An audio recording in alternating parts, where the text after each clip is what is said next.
Assalamualaikum warahmatullahi wabarakatuh. Sampurasun. Perkenalkan, saya Farhan Mustaqim, jabatan Guru Bahasa Sunda Ahli Pertama di SMA N2 Tambun Selatan pada Dinas Pendidikan Provinsi Jawa Barat.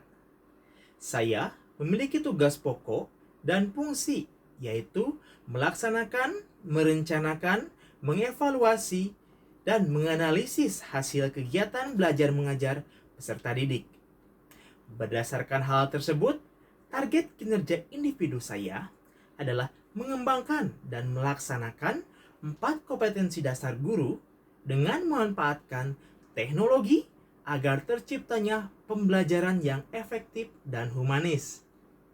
Hal tersebut berkontribusi terhadap target kinerja perangkat daerah, yaitu meningkatnya nilai mutu pendidikan SMA sebesar 659 poin, serta berkontribusi terhadap target kinerja Gubernur Jawa Barat, yaitu meningkatnya aksesibilitas dan mutu pendidikan dengan rata-rata lama sekolah 8,5 tahun yang harapan lama sekolah 13 tahun.